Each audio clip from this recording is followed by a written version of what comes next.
Creo que en el proceso de la charla hemos hablado un poco con respecto a cuáles son las utilidades de utilizar anestesia, sedación en estas especies, ¿no? ¿Bajo qué finalidades?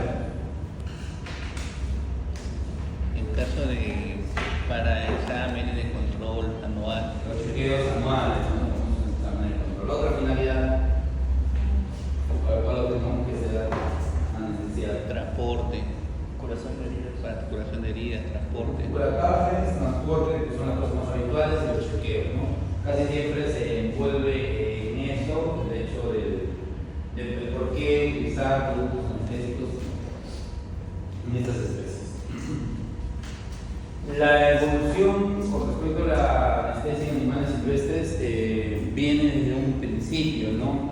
Desde la utilidad de, por ejemplo, los dardos por parte de las comunidades para la caza o explotación, ¿no?, de ciertas especies. Hemos extrapolado en un inicio, claro, hoy en día se utilizan equipos mucho más modernos, la tecnología nos permite avanzar, ¿ya? Pero quizás en un inicio se utilizaba mucha cerbatana, mucho dardo artesanal o creado, ¿no?, con las jeringas que ustedes conocen, para poder hacer esos procedimientos, ¿no? Hoy en día lo más moderno, lo último, son las pistolas o los rifles de aire comprimido, CO2, ¿ya?, que tienen un gran rango de distancia, tienen una precisión mucho más exacta, ¿no? Igual también el operario que maneja estos equipos tiene que tener una capacitación constante con respecto a su uso, ¿no?, para mantener la puntería, por así decirlo, porque créanme que ocurren accidentes a pesar de que tenemos, y más con este tipo de equipos, si no se calibra los PSI o la potencia, o yo pongo una potencia demasiado marcada en unos metros muy cortos, el poder de penetración de ese dardo puede generar incluso fisuras o fracturas en el paciente, ¿no? Bueno, la idea es terminar la sesión, pero nosotros deberíamos tener la capacidad de entender los principios y aplicar las técnicas de anestesia en animales silvestres, ¿no? No es la gran panacea, no es muy distinto a lo que han aprendido en estas semanas. Se utilizan la gran mayoría de fármacos que ya lo han visto. El tema viene en las técnicas y los manejos que se tienen para cada especie en particular, ¿no?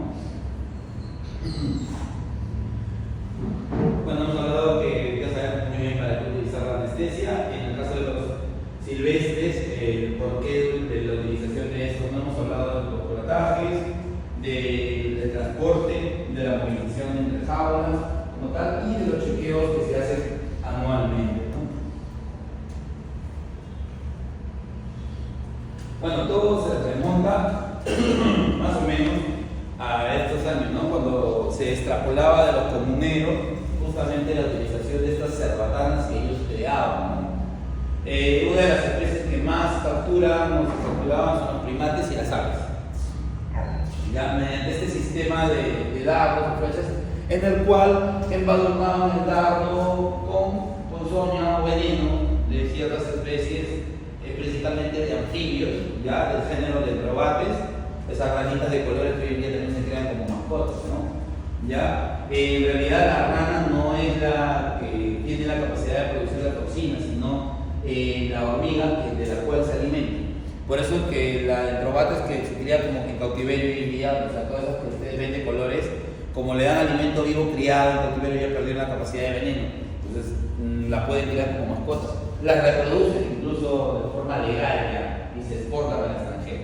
Pero las que están en vías silvestres se alimentan específicamente de un tipo de hormiga que tiene esta toxina que genera una parálisis flácida por acción del GABA, ¿ya? Entonces lo que hacían era embadurnar la punta de sus dardos en el veneno de la ponzoña que liberan cuando presionan a la del probate, porque tiene unas glándulas en las partes laterales que por el exceso de presión libera la toxina.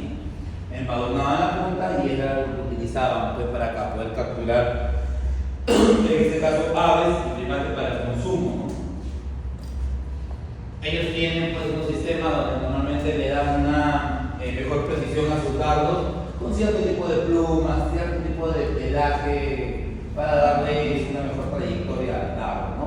Como ven, las cerbatanas o los equipos de cerbatanas que utilizan son muy largos para tener mucha precisión, porque un aullador o estos monos maquizados Y estas cosas que ellos cazan no están no sé, a 3, 4 metros de altura, ¿no? Se desplazan en copas de árboles, entonces para que vean qué tanta precisión pueden tener, ¿no? Igual como el caso de las aves, ¿no? Y normalmente lo que se hace es una parálisis ácida por GABA y pues es lo que les permite poder calcularlo, ¿no? Una vez que el veneno hace efecto, se da la parálisis, caía y con ese golpe contundente contra el piso quedaba menos aturdidos y luego ir a la casa, ¿no? Para su uso. Pero si ya hablamos de categorías, ¿no? Por ejemplo, aquí vemos algo más específico. Tumbar una jirafa en campo no es para nada algo que lo pueda hacer cualquiera con muy poca experiencia. Sinceramente es uno de los procesos más tediosos, más complejos que puedan existir con respecto a los megavertebrados. Estoy hablando de rinoceronte, jirafa, búfalo africano. Ese es el grupo que encierra los megavertebrados, ¿ya? Hipopótamo. Todas esas cositas son animales muy complejos para el manejo anestésico. El primero, creo que en consideración, es el gran tamaño, ¿no? Manejar, o sea, mover esa cabeza, mover ese cuello, buscar un trapetudo para ese nivel, ¿no? A la larga, el barco no va a ser lo más difícil. Lo más difícil va a ser la recuperación de ese megavertebrado. Si no tenemos una recuperación óptima, si hay una debilidad a nivel de la recuperación, puede generarse fracturas.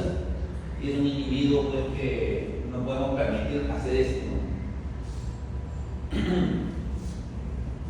Para estos animales normalmente se utilizan otro tipo de drogas más específicas, no de las habituales que ustedes conocen como tal. El transporte y la capacitación, o sea, hay que llevar ciertos cursos para poder ser acreditado y poder tener la edad de médico veterinario para poder tomar este tipo de especies, ¿no?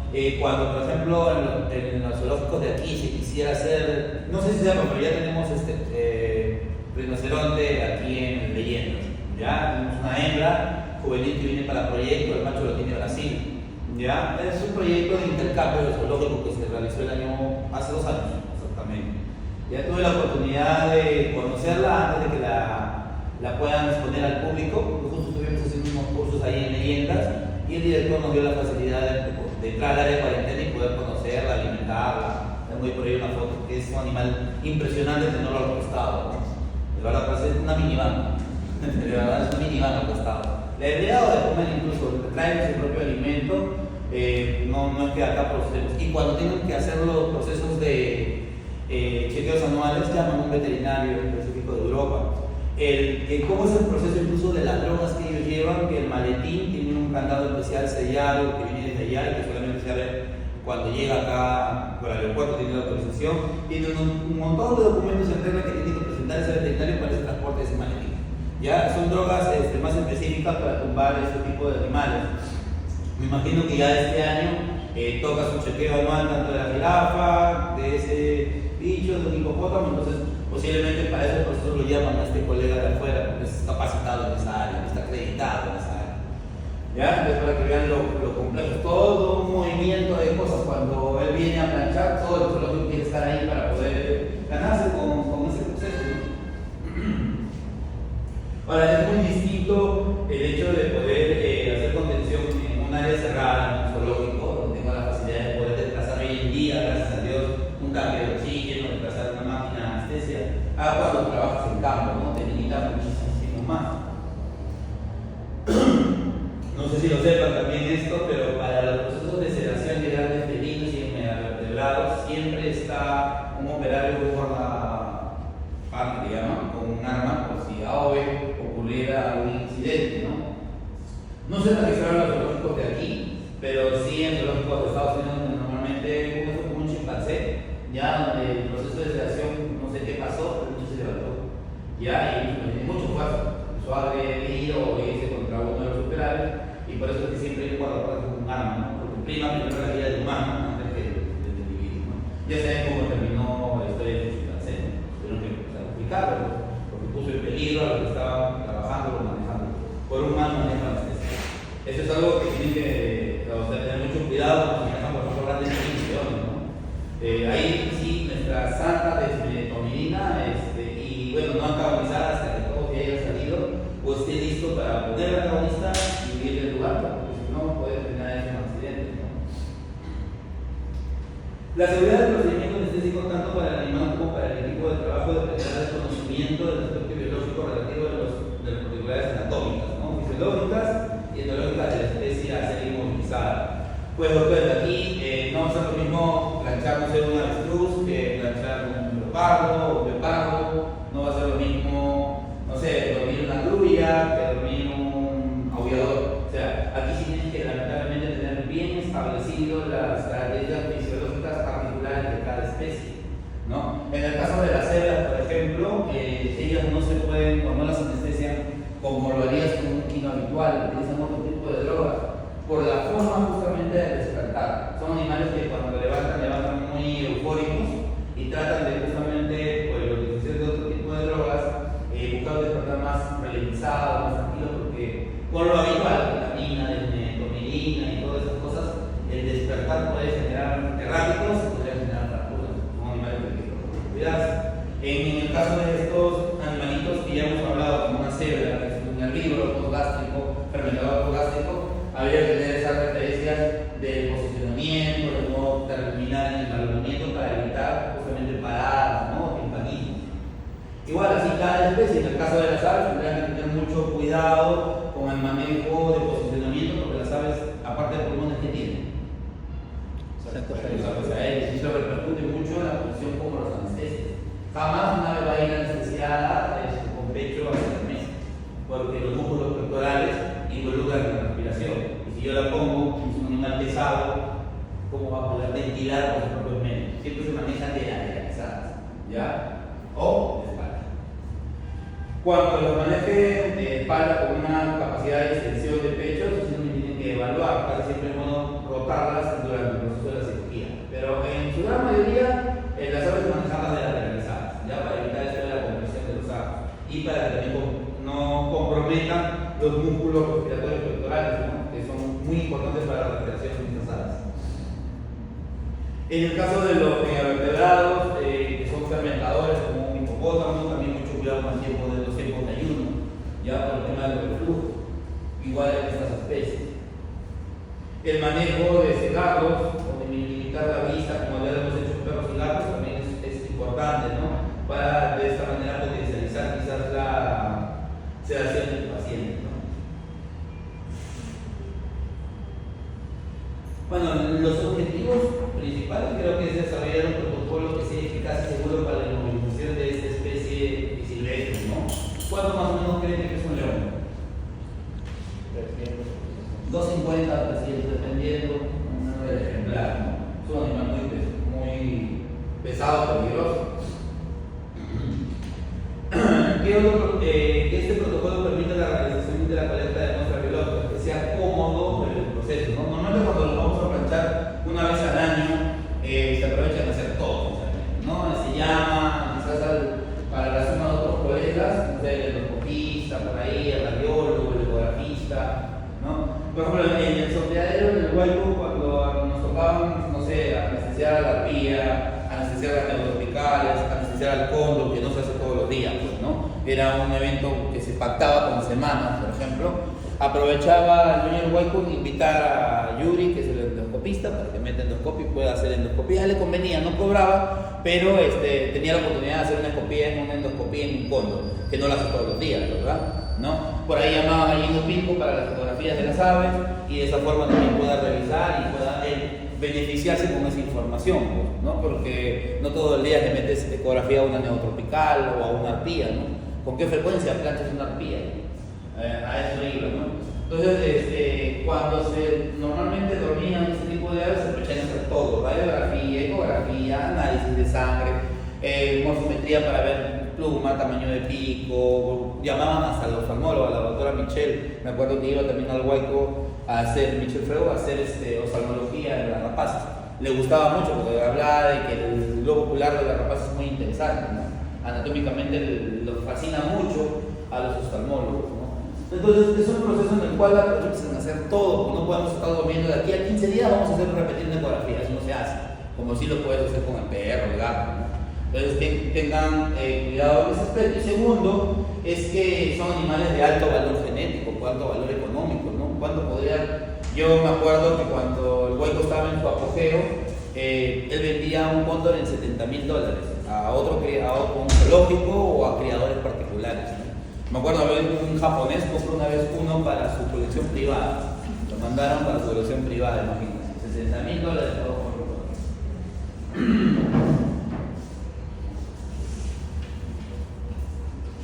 Y bueno, ahora que voy, me imagino que va a ser un zoológico de investigación, porque no es un zoológico para público. También va a haber bastantes objetos de estudio, porque el tiene una gran colección de animales bien raros. Y que si siempre se ha tratado de no sé cómo poder meter al Perú, y de manera legal, porque todo es de manera legal, ¿no? Tiene muchos contactos y mucho dinero. Bueno, dentro de esto habría que considerar ciertos pilares, ¿no? La farmacología, la monitorización del paciente, la anatomía y fisiología y el comportamiento. Si voy a planchar, por ejemplo, un leopardo, ¿no? o un jaguar, imaginemos, sabemos que son animales altamente agresivos que no me van a permitir, ¿no? Normalmente meten el rifle por la jaula, tratan de darrearlo, que caiga y luego de eso así hacemos todos los procesos como tal, ¿no? Hoy en día, felizmente, a la diferencia de hace mucho tiempo, ya pueden transportar un tanque de oxígeno a la jaula, hay máquinas rodantes, máquinas transportables de anestesia, todos estos pacientes van intubados asegurando vía aérea, a todos estos pacientes en teoría se les debe colocar una vía, mantener una vía permeable ante cualquier situación. ¿Ya? Y existen también cosas como colchonetas, así como en perros en UCI no se han visto esas camas cuando los cuelgan no lo pueden lanzar, igualito ocurre para el transporte de ciertos individuos, no tan pesado.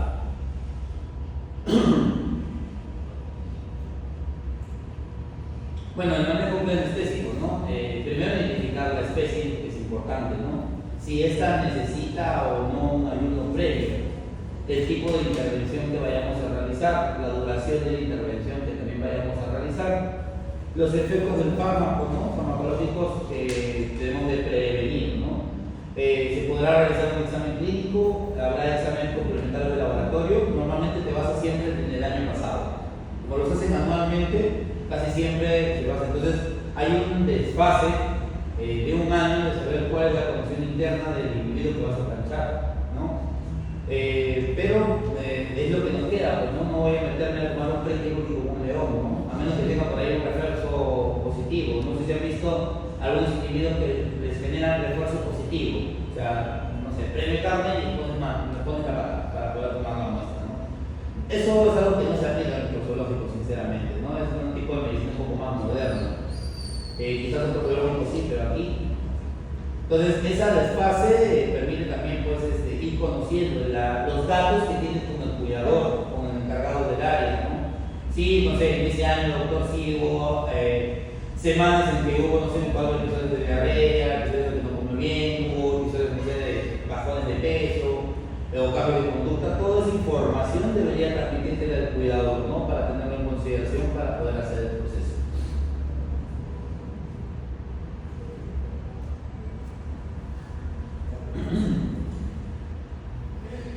Bueno, los procesos de sedación pues, nos van a facilitar el manejo, ¿no? Mejora la calidad del trabajo final, porque conseguimos un amplio panorama de datos de este paciente, ¿no? Definitivamente disminuye el estrés del animal. Por ejemplo, no nos vayamos a los que sean peligrosos, pero quizás un guacamayo que tiene, no sé, 40 años de vida en el zoológico, que tienes que dormirlo para tomar análisis. ¿Es un reto anestésico? Sí, es un bicho difícil, ¿no? A eso me refiero con tratar de disminuir el estrés durante el procedimiento. Son aves, las aves, por ejemplo, liberan mucha catecolamina. Por un mal manejo se pueden morir en nada. Permite un adecuado manejo del dolor antes, durante y después de la intervención, ¿no? Y algunas desventajas, el costo. Sí, pues, se imaginan los volúmenes que se gastan en grandes animales, en un megavertebrado. Pues, sí es un costo en tema de fármacos, equipos. Una máquina de anestesia rodable, transportable, no va a ser o económica como lo que es una descarga, una parada, ¿no? Movilizar el tanque de oxígeno, movilizar equipo, movilizar personal, todo eso requiere un gasto, ¿no? Y bueno, de ahí también vienen los riesgos anestéticos implicados, porque también se generan, créanme, también en el zoológico, estos problemas, ¿no? Estas complicaciones como pasa en la clínica diaria. Ya hablando de combinaciones de fármacos, vamos a manejarnos netamente con disociativos, con alfa principalmente y sus antagonistas, ¿no? Hemos hablado, tenemos presente la capacidad que tienen los disociativos y los alfas en poder de sedación, ¿no? Y en dosis también, pues. Los efectos son variables de sedación y de analgesia, son fáciles de usar, duración también es variable, de dosis dependiente. La seguridad preserva los reflejos de potenciales vitales cuando hablamos de sedación, ¿no? Hemos visto que es muy difícil que un paciente con un cóctel de sedación llegue a generar una apnea, ¿no? Quizás por ahí hipoventilen, pero lo podamos solucionar con una soporte o una fuente de oxígeno como tal.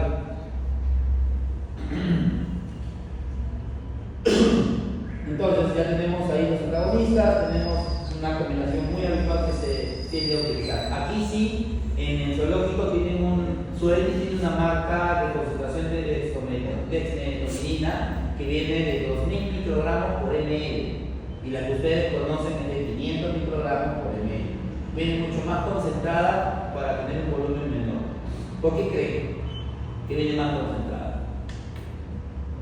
Por el peso. ¿Perdón? Para que no se desarme tan rápido. No sé qué. O sea, usar menos volumen. Ya. ¿Por qué creen que deberíamos utilizar menos volumen? ¿Qué inconveniente puede pasar? Tú vas y le colocas el dictable bien medido a León. Si tiene mucho volumen, puede mucho desinfectar. Exacto. ¿Y qué pasa? ¿Ustedes creen que el León le está un dardo y dice, ah, mira, le está un dardo rojo? Qué bonito. Lo primero que va a hacer es y pasa. Entonces, se utilizan estas concentraciones súper marcadas para que justamente una vez que la aguja ingrese el volumen menor por la presión que lleva ese dardo, automáticamente ingrese casi el 100% del volumen, ¿no? Y entonces, en esa desfase entre que el león trata de morder el dardo o trata de arrancarse el dardo, ya el volumen colocado ya ingresó. Es por eso, ¿ya? Y también porque no se eche el cálculo, pues una jirafa o un hipopótamo, ¿no? Es un animal súper pesado. No voy a necesitar un volumen tan marcado, por eso es que la concentración es mucho menor. Igual pasa con la ketamina, también tienen una ketamina más concentrada en el caso de los grandes, de los animales zoológicos. Viene de 500 miligramos por ml. Y en el caso de la ipemazol, viene 20 miligramos por ml, al doble, porque normalmente viene a 10 miligramos ml. ¿Ya? Esta viene al doble, para también conseguir los efectos más rápidos de reversión del dolor. ¿Ya? Se pueden combinar disociativos con benzodiazepinas, sí los tienden a realizar, dependiendo para qué tipo de procedimiento, ¿no? Efecto variable de la sedación, no produce analgesia, no podría ser por ataques, de fácil uso, tiene duración corta, más o menos la ketamina 45 minutos, una hora exagerando. Con respecto a la seguridad, preserva los reflejos potenciales vitales porque la ketamina afecta o no afecta la capacidad respiratoria de los pacientes. ¿Afecta o no afecta? ¿Se involucra ahí con los músculos costales o no en respecto a la respiración del paciente?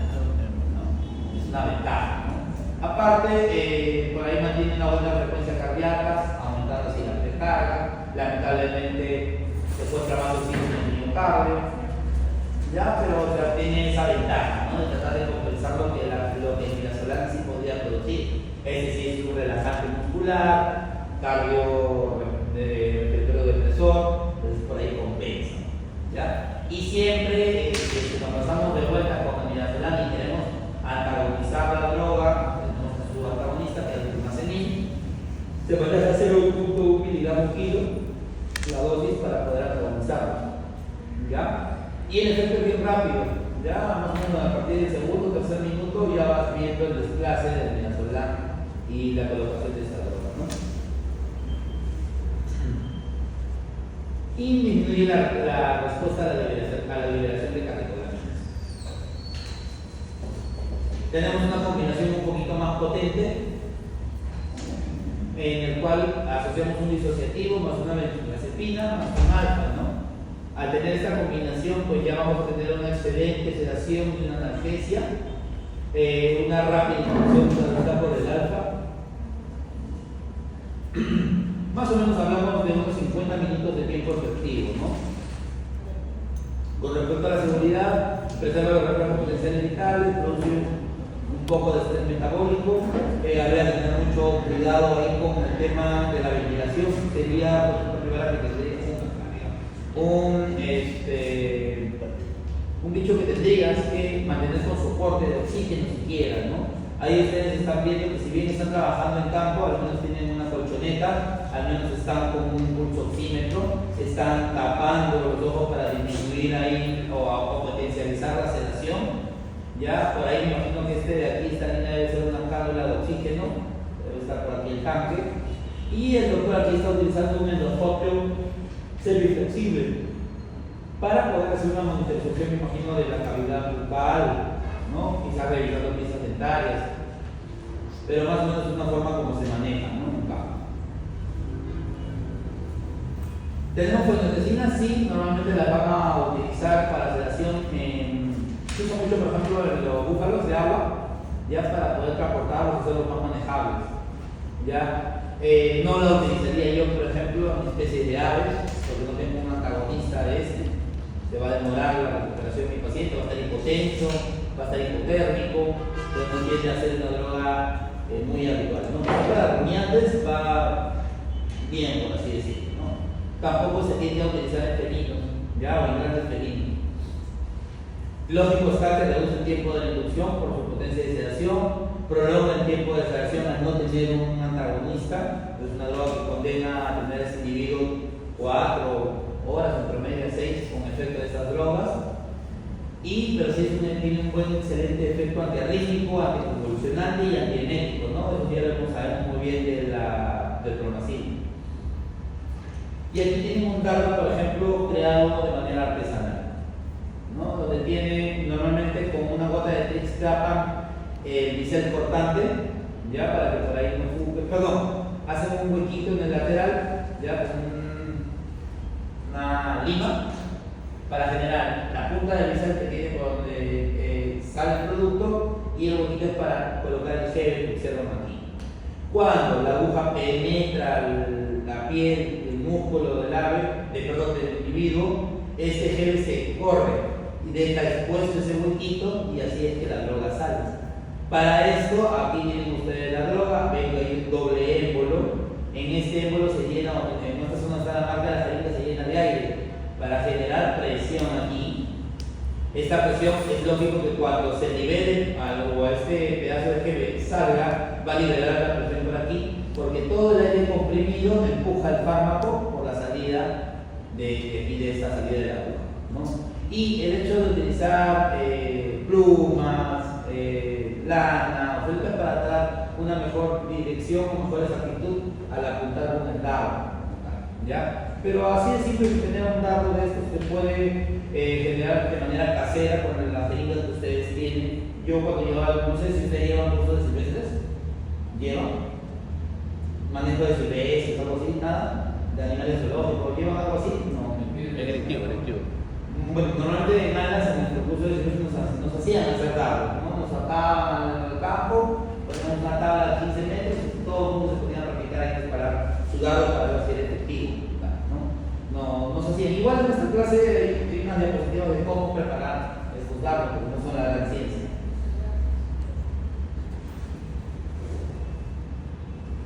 Bueno, luego tenemos en este caso los opioides que podemos sumar para potencializar los efectos de sedación, o para también hacer algún procedimiento del cual necesitemos sumar analgesia, ¿no? Ya sabemos que son excelentes analgésicos, que potencializan la sedación, que tienen una buena relajación muscular, son antagonizables, esa es la ventaja. Los opioides concentrados requieren de una preparación adecuada por parte del operario, tener protección de mucosas y piel durante la manipulación. Estamos hablando de los más potentes. Identifique la zona de aplicación del dardo para evitar contacto accidental con los residuos del fármaco durante el manejo del animal. Creo que ya les he hablado de un amigo que abriendo un frasco de remifentanilo le cayó el éxito también se drogó prácticamente con el remifentanilo. Ahí en Estados Unidos terminó hasta en el hospital porque es por los protocolos. Estaba llevando un curso de especialidad, ¿ya? Entonces, para que lo tengan ahí presente. El carfentanil también es un primo como tal del remifentanilo, también es una droga muy potente. La metadona también es otro opioide que también se puede utilizar y que tenemos que tener mucho cuidado con la manipulación de esta misma, ¿ya?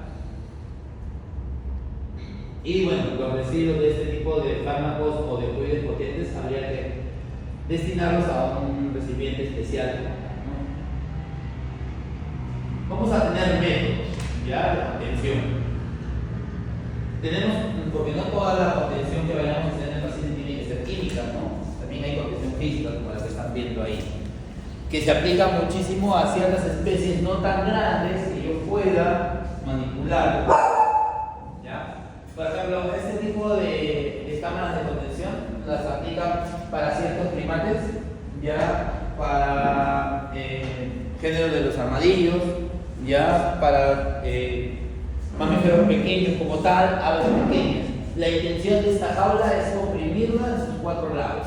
O sea, se ve grande una vez que crece el individuo, tiene rieles donde va comprimiendo el individuo hasta que el animalito no se pueda mover, se queda totalmente presionado sobre esas 4 o 6 caras que presenta esa jaula, ¿no? Una vez que lo tienen bien comprimido y no se puede mover, no puede morder ese mono porque está totalmente apretado, es donde aprovechan y lo inyectas.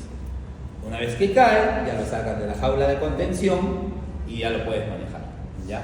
También existe la manga de contención. ¿Han visto eso con lo que los niños chapaban maripositas? No, es largo pues con tu malla fina, ¿ya? Igualito es la manga de contención, pero esta manga de la malla mariposita es larguísima.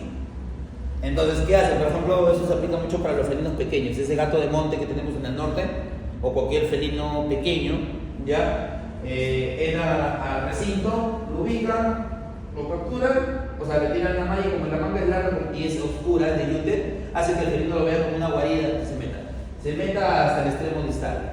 Luego agarran la manga y le empiezan a dar vuelta, círculo, para contenerlo, para presionarlo, hasta que llega, él está acá todo comprimido, inyectas, lo dejan que haga efecto la droga y recién lo sacan de la mano, ¿no? Es otra técnica que se utiliza también. De ahí está el pase a recintos, así como los toros de lidia tienen las mangas, ¿verdad? Por donde los hacen caminar hasta llegar a, no sé, si los quieren desparasitar o bañar, los hacen caminar por la manga sobre una piscina y salen, ¿no? Igualito pasa con algunos individuos, sus recintos tienen una manga que los llevan a una jaula de contención, los comprimen, los inyectan y de ahí las puedes manejar, ¿ya? Esos son métodos que puedes utilizar como contención física. Si hablamos de rapaces, tienen ustedes también las caperuzas. ¿Alguien conoce una caperuza? ¿Alguna vez han visto en la televisión un documental cuando llevan al halcón en el brazo, en el guante y está tapado con una capuchita en su cara? Eso se llama caperuza, ¿ya? La caperuza y las pigüelas, que son las correas que van en las patas de los rapaces, también es un medio de contención. Cuando los quieren someter, pasan las pigüelas, que son las correas que van a la pata por el guante, jalan eso, entonces el ave se queda ahí, no se puede mover, ponen una toalla encima con caperuza y ya está contenida la rapaz para poder manejarla, ¿ya? Es otra técnica. ¿Qué más? Para aves también hay una técnica que le llamamos mochilas, ¿ya? Donde es una toalla cosida, en realidad, que tiene la forma como una cometa, o un ataúd, para que me entiendas. Tiene 2 ojales aquí para que al ave la doblan, mete la manga, una pitita y termina con un triángulo el bicho, así, para poder manejarlo. Caperuza, que puedes hacer un montón de cosas con una rapaz o con cualquier tipo de ave que vayas a manejar. Las caperuzas no solamente se aplican para las rapaces, también se aplican para aquellas aves que tengan un pico potente. ¿Qué ave normalmente de zoológico tiene un pico potente? Los guacamayos, doctor, ese si te logra coger una palanca, te puede fracturar tranquilamente un dedo, ¿ya? Así que tengan mucho cuidado con el manejo de un Amazonas en adelante. O sea, el Amazonas es ese loro verde que tienen 5 subespecies: la Amazona amazónica, la farinosa, la macrocephalica, bla, bla, bla, bla, bla. De ahí en adelante se me cuidan los dedos siempre si es que en algún momento tienen oportunidad de trabajar, porque si los coge les va a generar una buena lesión, tienen potencia, ¿ya? Ahora, lo que hemos hecho es que las caperuzas de las rapaces se extrapolen para los guacamayos, para las amazonas, simplemente las crean en tamaño más grande, pues, para que puedan ingresar, ¿no?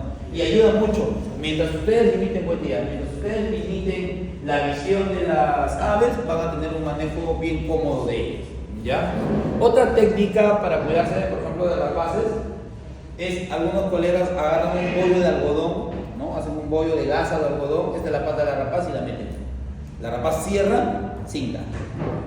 A la otra pata igualito, un bollo de algodón, cierra, cinta. Así ya no te puede, porque, para que lo sepan, dentro de las rapaces vas a tener el género halconiforme, o sea, todos los halcones, y el halcón no depende de la garra para matar, depende del pico.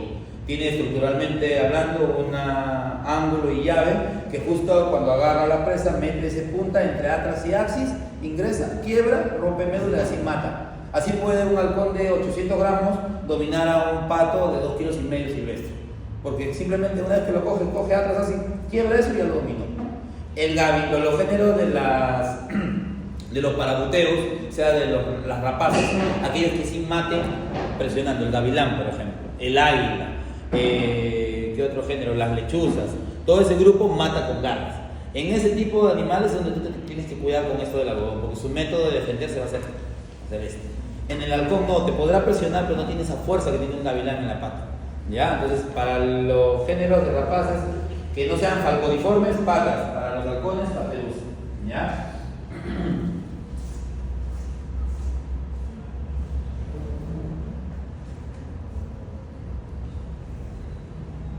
Y si hablamos de, por ejemplo, no sé, quiero someter una avestruz, ¿alguien tiene idea cómo la someten? Es porque llegan a entrar con escudos que tienen que se mallas para evitar las patadas.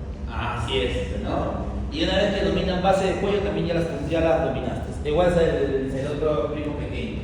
Sometimiento de base de cuello y las llegas a dominar rápido, ¿ya? Han trabajado con vicuñas, alpacas alguna vez, ¿verdad? También saben esa, ¿no? Cabeza pegada a la lateral y ya la dominaste.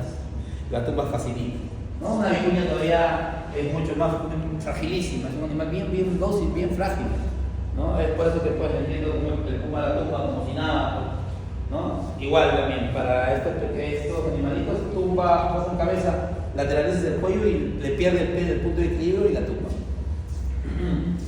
En el caso de los venados, o la blanca, por favor, no sé si alguna vez les he dicho que una vez me metí y uno me agarró a cuernazo, casi tuve que trepar la puerta, ¿no? Bambi se llamaba todavía, no tenía cuernos, habían descuernado. Bonito, dicen, yo practicante nuevo, pues, ¿no? Anda, dale de comer al venado, yo todo sonso voy, pues, cierro todavía mi puerta, me coloco, me voy a dar la espalda cuando me estaba intentando cornear. Tienen fuerza, aunque no lo crean, de verdad, tienen mucha fuerza. Me asustó, tuve que treparme la puerta para salir. Tienen fuerza, mejor con la espalda molatada. Ya, entonces, por favor, en ese tipo de animales, mucho cuidado, ahí no se van a venir a que lo puedo dominar, les va a ganar en fuerza. Y si está en temporada el macho de cerdo y todo, se ponen bien agresivos, así que cuidado, ¿ya? Para el caso de los primates, la vía oral es lo más común, utilizan gabapentina, ¿ya? Vía oral para tener los medio sedados, más que todos los que son de animales potentes, martizapa, aullador, ¿no? Un aullador es un animal muy fuerte de brazos, ¿no? Yo no entiendo por qué hay gente que los cría, o sea, hay tráfico ilegal, o sea, hay demanda, a lo que quiero llegar, de monos aulladores para tenerlos como mascota. Es algo inhumano, ¿no? Es un bicho que necesita mínimo entre 70 kilómetros de bosque para estar cómodo. ¿Y cómo lo vas a poner a criarlo como, no sé, como mascota en un cuarto? Pues, ¿entiendes? Segundo, si ese te toca un macho que lo críen en cautiverio y que madure, puede matar al humano, tiene una fuerza increíble en brazos. Yo he visto el zoológico cuando los dan, o sea, no ha caído bien, la fuerza, cómo le empuja la malla, o sea, tiene fuerza, hay que tenerle mucho respeto. El otro, el mono araña, ese sí es bien, he tenido oportunidad también de plancharlo, de intubarlo, pero es bien bonito, es un bicho, ese sí es bien frágil, es un animal no de masa, pues frágil me refiero, ¿no? Pero ellos normalmente los premedicamos siempre con GABA unos días antes para el manejo. Para el choro, para la araña, normalmente he visto que lo hacen con esta jaula de contención que les estoy hablando. Medio sedado, lo obligan a meter o le dejan la jaula adentro, ponen fruta ingresan, le cierran y ahí lo contienen. Y ahí ya terminamos de sedarlo para poder hacer el manejo. Caen muy bien, como todo primate, para que lo sepa, con las benzodiazepinas.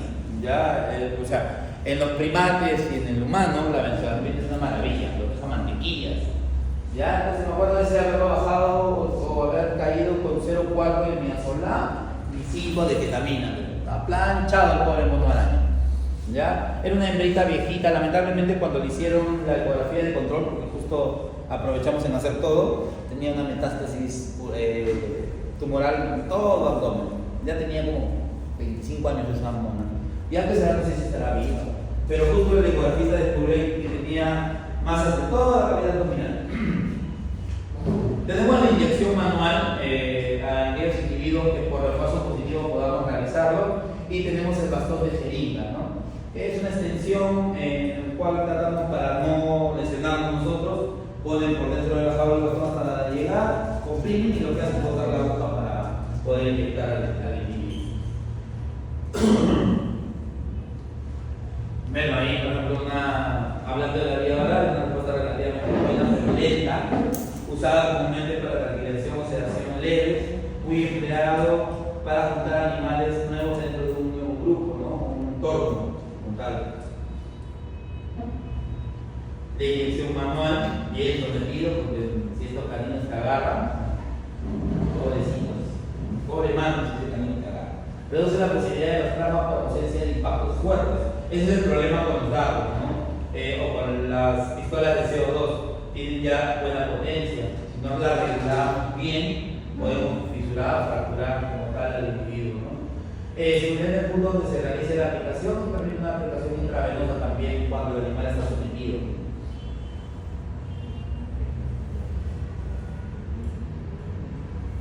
El famoso bastón de jeringa permite la aplicación rápida de grandes volúmenes de líquido en una única aplicación. No requiere mucha destreza para su uso, simplemente pegarlo y comprimir para que bote el volumen. Se puede asociar su uso a una condición física previa, ¿no? Ya vienen ahí sí los de larga distancia, ¿no? Tenemos lo siguiente: los dardos, las cerbatanas, las pistolas y los rifles como tal. Estos son los 4 equipos y van a depender mucho de la distancia y la potencia, ¿no? No sé si han visto estos documentales donde disparan normalmente a la jirafa desde el helicóptero o a la cebra o a lo que vayan a disparar a estos grandes individuos. Normalmente utilizan un rifle de precisión, ¿no? Porque es un helicóptero de movimiento. Ahí tienen ustedes la parte de un dardo, ¿no? Nos permite inyectar fármacos de diversos volúmenes a largas distancias. Su uso requiere destreza, entrenamiento y puntería. O sea, aquellos que se dedican a dardear tienen que estar practicando constantemente el tema de la puntería, ¿no? Muy efectivo para la captura de fieras o animales muy estresados, ¿no? Volviendo a repasar, tienen ustedes la aguja habitual que la pueden conseguir en distintos calibres. Tienen la punta ciega que está taconeada o está tapada como tal. De forma artesanal lo que hacíamos era juntar bicarbonato con té o con superglue. Hacer esta masita y con eso taconear la punta de tu aguja. Porque la salida tiene que ser por acá, no está tapado por el centro, ¿ya? Tienen en la parte donde va normalmente el volumen de líquido o droga, los 2 émbolos. Esta parte de aquí es aire y normalmente lo que hacen es con una aguja perforar este émbolo para meter presión de aire aquí, aumentando la presión de salida cuando ingresa a la piel y este gel se retire y exponga el bolito para la salida de la droga, ¿no? Y el estabilizador puede ser felpa, lana, pluma, para dar la estabilización en el kilo del dardo. Lo que les decía, ¿no? Bueno, es un dardo no artesanal, sino uno creado, ¿no? Ahí no hay un cabecito, sino es como un pliegue. Ingresa, se extiende y eso hace que la presión generada aquí empuje el volumen de la droga o la diseñina, ¿no?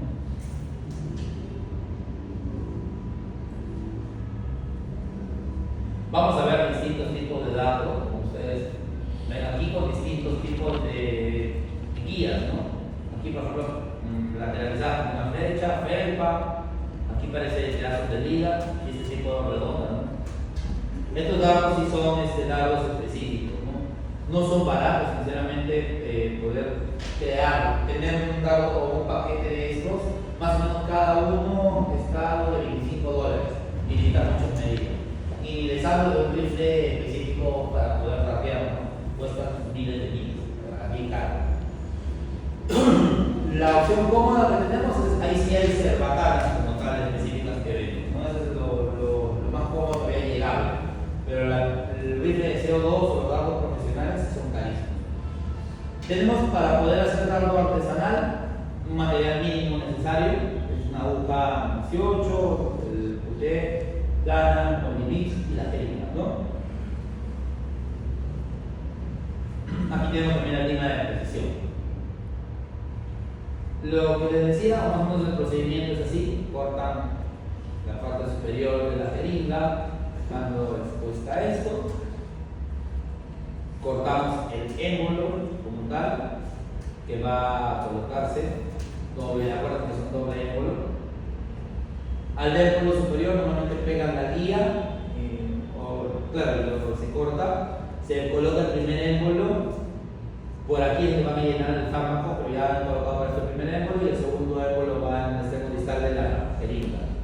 Este normalmente se sella con tris para que cuando empiece a meter la presión no chupe ese émbolo de gel, ¿no? Ahí, como ven, está pasando una aguja para darle estabilidad. O lo pegas con tris o le pasas una aguja para darle estabilidad y que esta no chupe, ¿no? Así, igual sellan herméticamente con pegamento. Rellenas el fármaco, pones la aguja, para esto ya taponeaste la punta con la lima de precisión, hiciste el huequito en el lateral, ¿no?, de esta aguja. Y le pusiste lo que usábamos en esa época eran las barras de silicona, cortábamos por ahí, ese es el gel que poníamos aquí para mantener o controlar la presión, ¿no? Luego de que ya llenaron la droga, sellaron la punta de la aguja cortante, hicieron el pequeño piquete con la lima de alta precisión, taponearon con este pedacito de silicona, empiezan a llenar con aire para generar la presión. Y listo, así de fácil se genera estos dardos, ¿no? Aquí tienen ya agujas profesionales, ¿no?, de pistola o de rifle. Ven cómo cambia el émbolo. Esta no tiene una salida por la punta, la salida está aquí. Y este es el gel que tocamos, ¿no? Y en el caso de las cerbatanas, hay que sellar todo el tubo para que emita la presión como tal, ¿no? Eso es lo que me refería, ¿no? Con tris, cuando iba con tris y bicarbonato, preparábamos una masita, poníamos la punta. Luego con la lima de alta precisión, le hacía el hueco en el lateral, corroboramos que el hueco esté bien y luego el pedacito de silicona. Y ya está todo. ¿Habrá problemas con los datos? Sí. Una cosa es lo bonito que se ve y otra cosa es, creo que el grupo que hicimos datos en la universidad, pues todos ustedes lo habrán hecho bien, ¿no? Los demás, salían ahí, llegaban a entrar, pero no tenía la fuerza suficiente de presión y no botaba, el fármaco. Teníamos esas complicaciones, ¿no? La distancia efectiva no era muy buena tampoco. Normalmente vamos a tener falla con fármacos, donde normalmente te pueda meditar tener que volver a rapearlo. Pero tú no sabes cuánto volumen ya colocaste, ¿me entiendes? No sé si esa segunda dosis vaya a pasarse de vueltas en el paciente que vas a sedar, eso quiere llegar, es una complicación, ¿no? La aerodinámica del dardo, apuntaste en fémur y das en cavidad abdominal. No, pasa. Lesiones por el impacto, he visto fisuras, me han contado de fracturas de fémur, de húmero, porque son los dos puntos donde normalmente van a colocar los dardos, ¿ya? Aquí, por ejemplo, un coma ya viendo efecto, sedación. En este caso, miren dónde cayó el dardo, ¿no? Está para el otro lado de la paleta del número.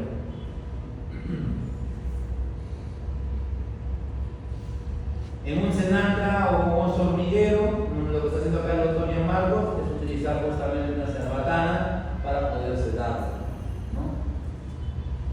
Si vamos a hablar de cerbatanas, sabemos que más o menos nos habla de distancias cortas, ¿no? Máximo 18 metros de efectividad, ¿no? Calibres variados van de 10 a 16 milímetros de diámetro. Si voy a disparar con una cerbatana, habría que tener un buen pulmón para poder generar, con muy buena práctica de dominio del disparo, ¿no? Son materiales variados, de metal y de fibra de carbono. La fibra de carbono es más ligera, no cansa tanto y te mantiene una mejor precisión para poder disparar, ¿no?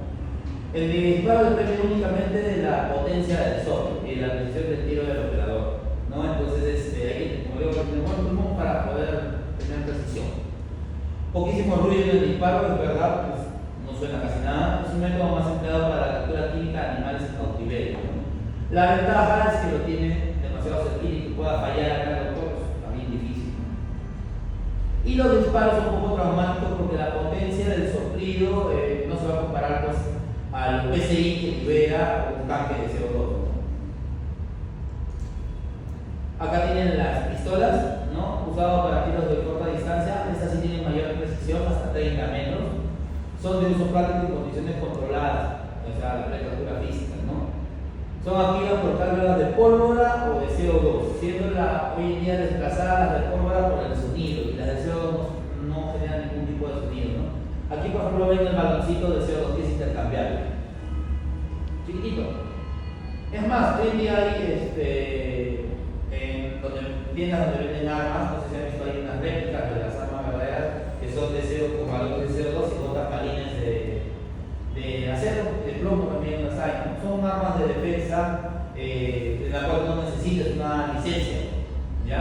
Ese principio de esos tanquecitos es lo que se aplica en este tipo de pistolas. Son bien baratos los baloncitos porque son chiquititos, están pero 12, 15 soles cada valor y te venden para un número de disparos, ¿no? Igualito pasa con estas pistolas.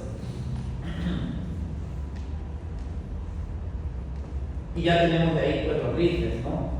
Que permiten tiros a distancias entre 20 a 120 metros, requieren un entrenamiento especial para su uso. ¿Por qué? Porque ya maneja una mira, hay que calibrar el PSI de potencia. Antiguamente eran de calibre o de cartuchos de pólvora, ¿no? El calibre es lo que determina la potencia, ¿no? Mientras mayor calibre, mayor distancia. Y acá tienen ya un rifle profesional de CO2, ¿no? Igual acá venía el baloncito cambiable.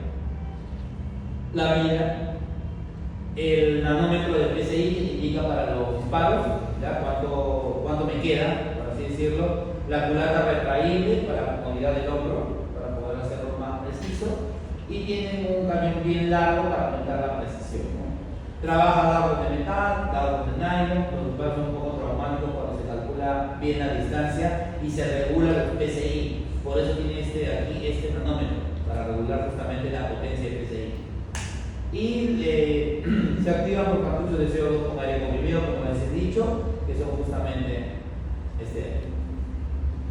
Hablando de monitorización, ¿la vamos a tener más limitada? Definitivamente sí, ¿no? Hoy en día quizás no tanto, porque ya puedo transportar un multiparámetro de estos que tienen en los consultorios, se puede transportar a la jaula, como tal, ¿no? O al lugar de campo.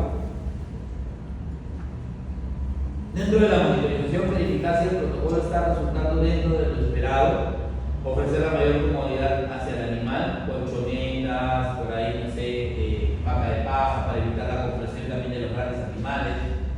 Sí o sí, tener el pesaje del animal para las futuras intervenciones o procesos que vayas a realizar. Ofrecer siempre, como les dije, terapia de oxígeno y es un innegociable, un tanquecito de 1 litro no les cuesta nada poder transportarlo, conectarlo a la navicera y poder dar oxigenación a su paciente, ¿no? Algunos colegas, me acuerdo cuando Tarenachis, la empresa que les estaba vendiendo las máquinas, sacó una máquina de medición de análisis de gases sanguíneos en tiempo real, ¿no? Y la promocionaba mucho con los animales de zoológico.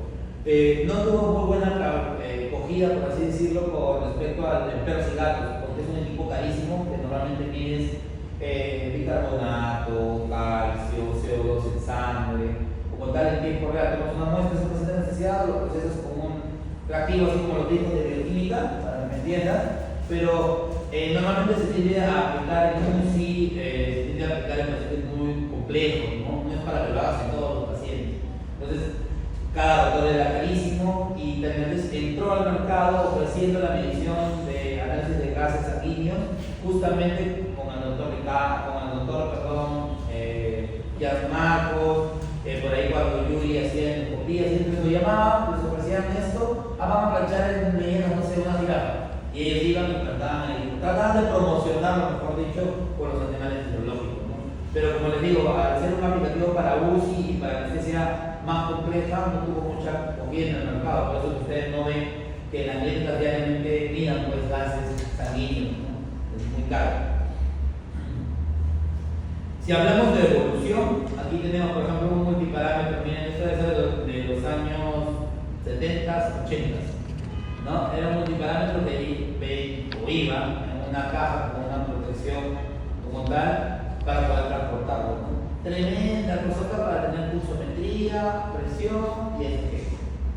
Cuando hoy en día, visto ahí existe el RedCorp, que es un cuadradito chiquitito que te ofrece bien cómo ha evolucionado, ¿no?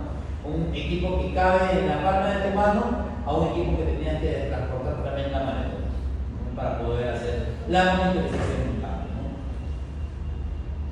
Y es importante monitorizarlo, ¿no? Porque, por ejemplo, cuando se hace sedación, no en bellezas, no en Huachica, sino en los zoológicos de provincia, créanme que, o sea, no se cumple la gran mayoría de lo que estamos hablando, ¿no?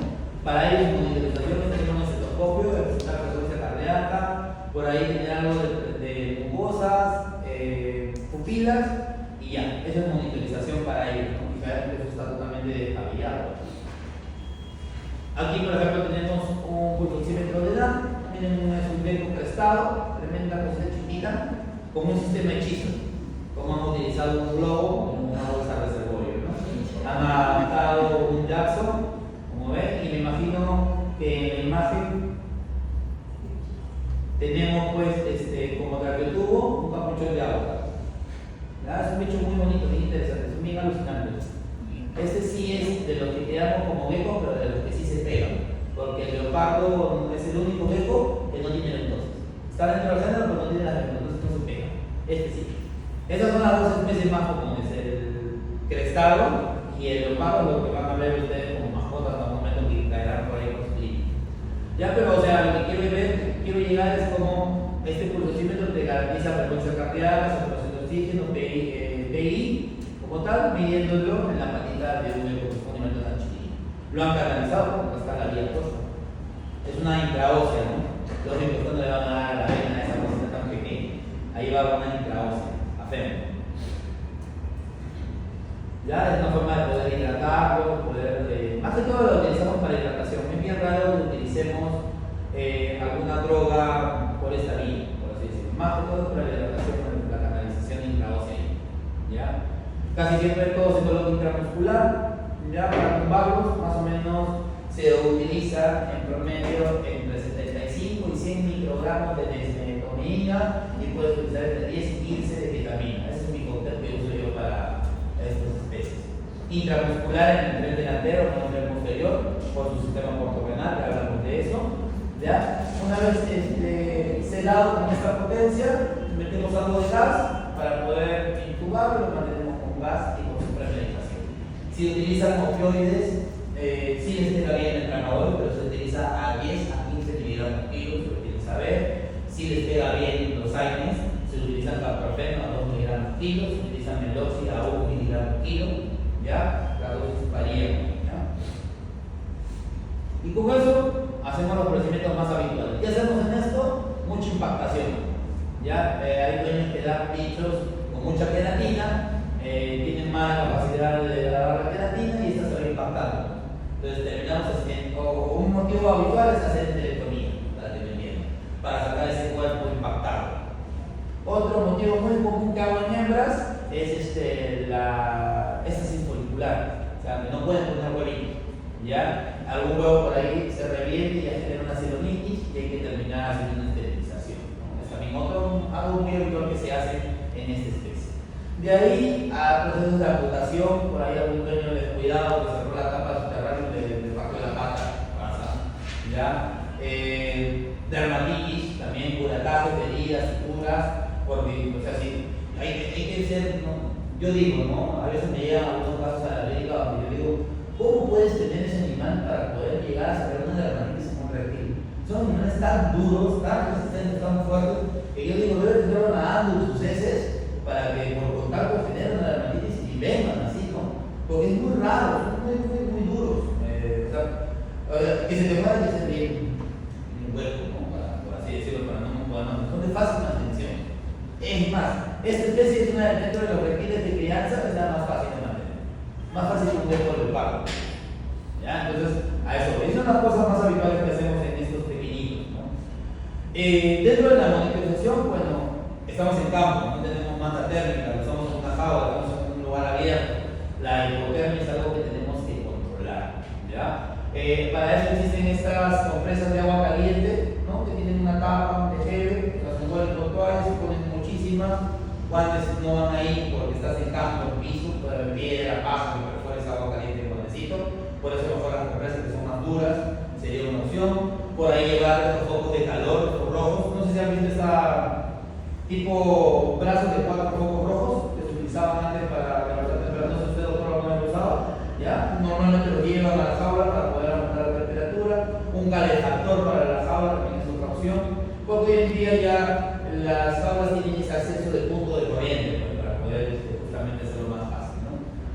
En el caso de la hipertermia maligna, ¿quién causaba la hipertermia maligna? ¿Se acuerdan? Una droga. Sí, les he hablado de la hipertermia maligna, una vez en mi caso les comenté también. Ya estamos terminando prácticamente la clase de anestesia. Es para la ketamina, el disociativo, ¿no? Mucho cuidado con la hipertermia maligna causada por el disociativo. Se atribuye mucho en los peruanos imperos, por eso es una raza que no debes utilizar. O si vas a utilizar ketamina, mucho cuidado, es muy bajo, ¿ya?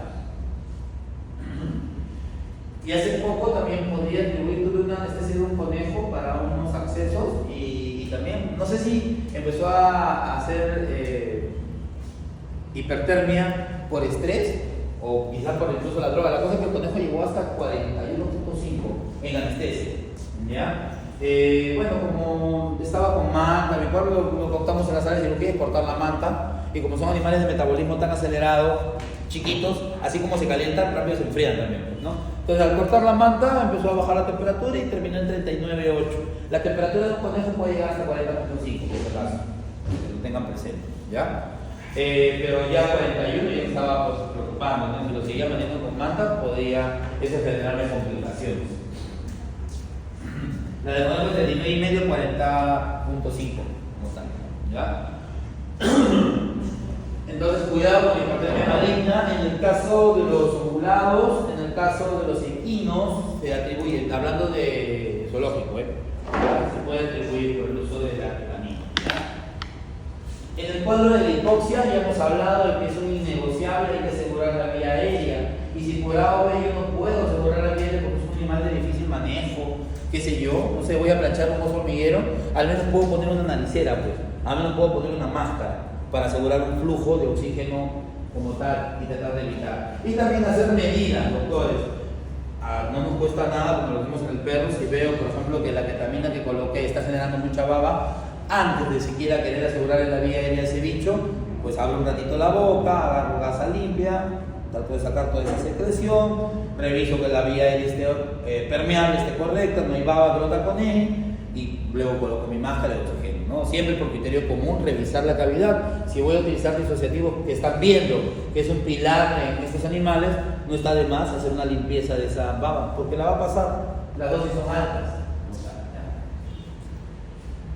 Si ya aseguré vía aérea y he utilizado, no sé, drogas de potencia como los alfas que generen hipoventilación y por ende me va a generar hipercapnia por el aumento del CO2 que se está quedando en ese paciente, lo ayudo, pues si ya aseguré vía aérea, por ahí el bolseo, por ahí conecto un AMBU o bolsa reservorio de oxígeno para mejorar justamente esa hipercapnia, ¿no?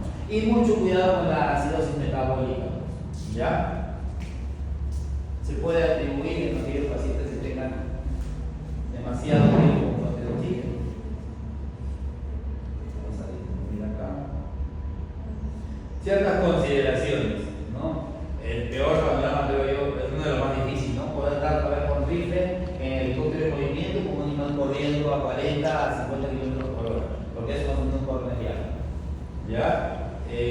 Bueno, la ventaja es que con cierta jirafa tienen una tabla del cuello bien grande para poder colocar, poder disparar, ¿no?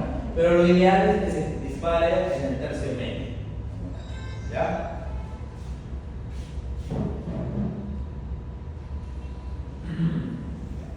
queda una de equinos que tengo que editar, así que vamos a pasarnos a equinos. Aprovechando que todavía tenemos 40 minutos.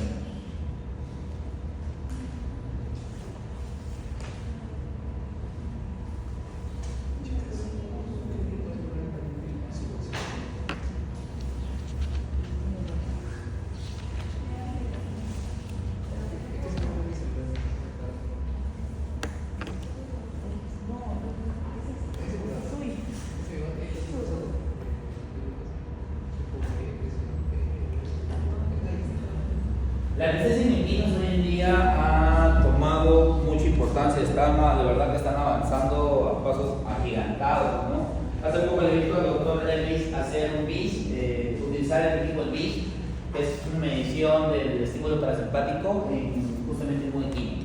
Ya se había comprado el equipo, sé que lo estaba aplicando para los perritos y gatitos, pero hoy en día veo que también lo está metiendo en el equino porque es su área, ¿no? El BIS es un equipo que mide el estímulo parasimpático, tiene un rango de 0 a 100, tiene un parámetro en el cual, si no hay nocicepción, debería estar entre 50 y 70, ese es su rango. Si hay nocicepción, se despega. Entonces, si yo veo que el BIS anda en 100, significa que ese bicho tiene nocicepción. A pesar de que no se mueva, a pesar de que esté quieto, porque hemos hablado con ustedes que si yo utilizo los halogenados, ese animal no se va a mover, pero va a sentir todo. Entonces, una forma de poder monitorizar la calidad de mi nocicepción es este equipo, el BIS, ¿ya? Hoy en día tuvo su primera versión, ya ha salido una segunda versión, justo con el doctor Mario Mansur, ya es especialista en manejo del dolor. Es uno de los primeritos que extrapoló, se le entró la locura, agarró un equipo de BIS de humana y empezó a probarlo en perros y gatos. Por él es que más o menos tenemos por ahí los rangos de manejo, de saber cuándo hay nocicepción, cuándo hay profundidad como tal, ¿ya? Y cuando ya la empresa vio pues, que teníamos aplicativo en perros y gatos, le dijo, doctor, vamos a crear un equipo específico para veterinaria. Y ya tienen un BIS específico para veterinaria, ¿no? Una segunda versión. ¿Qué pasaba con el primer BIS? Que en medicina humana normalmente no hay mucho movimiento en la colocación, ¿no? Eran unos electrodos. Para el perro lo que hizo el doctor es unas agujas. Y eso generaba variabilidad. El colega estaba operando, jalando, movía un poquito y perdíamos sensibilidad. Este nuevo equipo ya tiene mejorado ese algoritmo para tener mejor sensibilidad, ¿ya? No es caro, o sea, para lo que ofrece no es caro. Generalmente está algo de $5,000 más o menos ahorita en el mercado. Ya lo consigues en Perú. Hay algunos colegas, que puedes extrapolar el de humana, comprarlo porque lo consiguen en Emancipación, lo venden, ¿ya? Está a la mitad de precio, ¿no? De segunda, debe ser robado.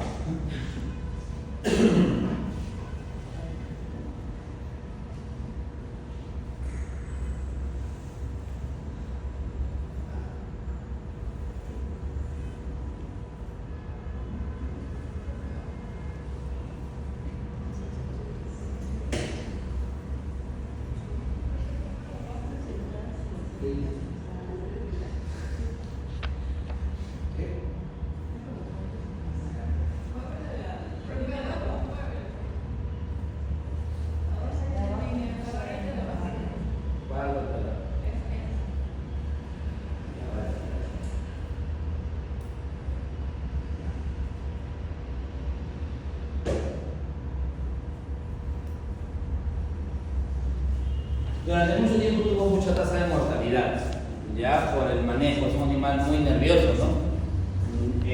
Otra complicación muy común era el tema de las fracturas. Ya, bien, la tasa de mortalidad era alta, 0,663 a 1,8, es una tasa todavía muy alta, no se compara todavía con la del SARS, pero era alta, ¿no?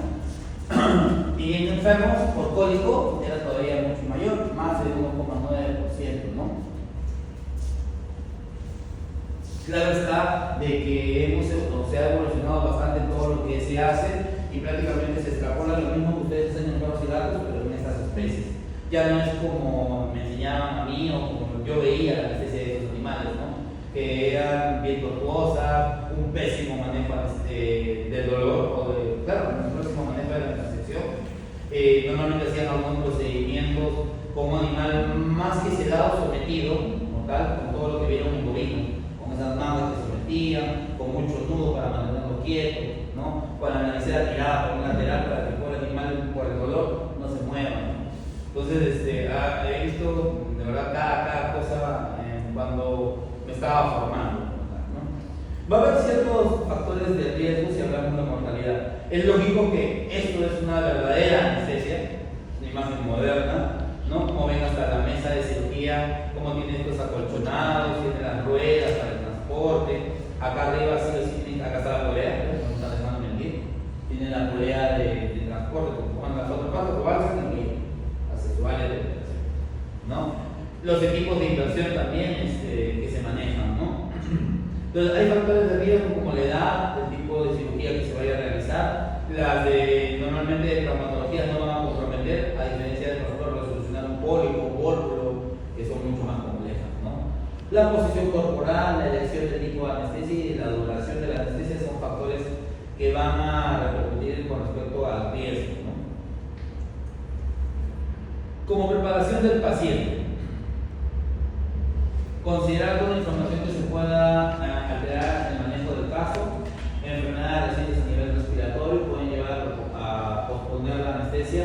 Mala idea, un equino, no sé, en sus primeras etapas de vida con neumonía para anestesia, pues siempre que se puede complicar, ¿no? Preguntar al niño sobre las reacciones adversas previas a algún fármaco anestésico o no, también tienden a generar ciertas reacciones a algunos individuos, ¿ya? Acá, por ejemplo, como extrapolamos el pulsoxímetro de humana para que se pongamos el dedo, lo estamos utilizando para la lengua del niño, ¿no? Una forma rápida de tener saturación y frecuencia cardíaca. Es importante la base de historia clínica y el examen físico del paciente. En el historial deberían buscar por ahí cuadros de cólicos, algunos paradas que se puedan haber generado, paradas intestinales. Las emergencias intestinales están asociadas a choques cardiovasculares que requieren resucitación antes de la inducción anestésica, ¿no? Además que todo esto aplicado al tema de los cálculos gástricos, ¿no? Que ya me imagino han tocado en patología de perros, ¿no? La cascada de complicaciones que se generan por cálculo, ya lo llevaban, ¿no?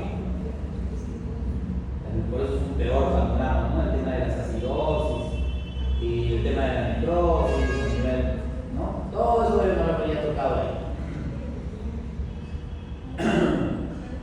Es por eso hoy en día que hay hasta cursos para estabilización del paciente con cálculo gástrico, porque tiene un protocolo específico a seguir.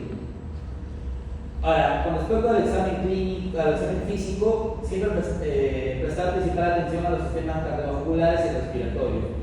Una buena auscultación, si veo algún compromiso, algo complicado en ese aspecto, pensar en los exámenes complementarios. El cardiólogo, que ya ven a los equinos, puedes tomar placas radiológicas. Hay colegas que llevan equipos rodantes, como tal, estos chasis de radiología, ¿no? Le ponen al equino ahí, ponen el chasis, disparan y lo sacan en su lado.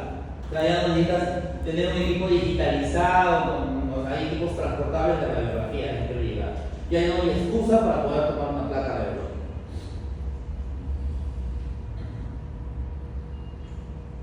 Con respecto a los exámenes de laboratorio, lo mismo que hemos hablado perros y gatos, tenemos todo el anaquel para poder solicitarlo, tenemos puntos de acceso, como sabrán, yugular, tenemos una forma muy fácil de toma de muestra, entonces no tiene por qué ser una limitante el hecho de poder adquirir todas las pruebas de laboratorio como tal, ¿no? Es por eso que, por ejemplo, el hipódromo tiene su propia sala de cirugía, tiene su propio laboratorio para antidoping y también para poder correr pruebas complementarias, tal, ¿no?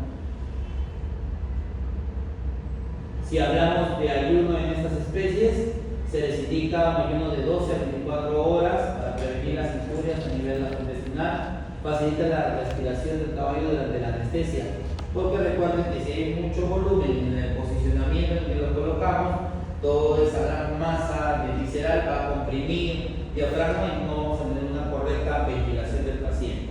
También es importante el ayuno, porque si bien son animales que igual que un conejo tienen un cardio chiquitito y no vomitan, pero sí pueden hacer reflujo, y eso sí puede comprometer, por ahí si es que no taconean o no sellan bien el cardiotubo, puede generar un ingreso hacia la cavidad respiratoria, ¿no?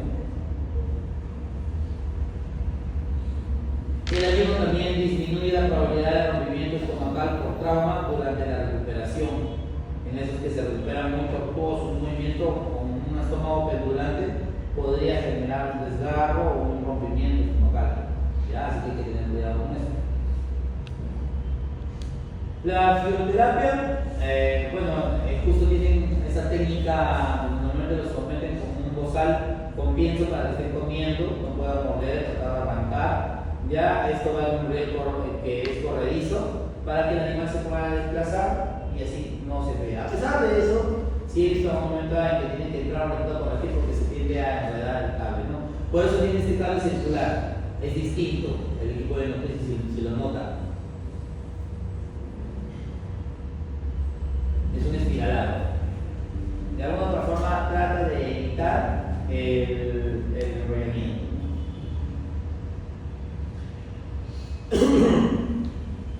Bueno, los anestésicos reducen la contracción del miocardio, el débito cardíaco y la respuesta vascular provocando vasodilatación.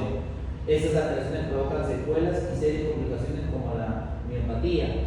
Todo equino que presente hipovolemia y o deshidratación debe recibir un adecuado soporte de fluidos antes de iniciar la anestesia. Se tiene que entrar bien perfundido, ¿no?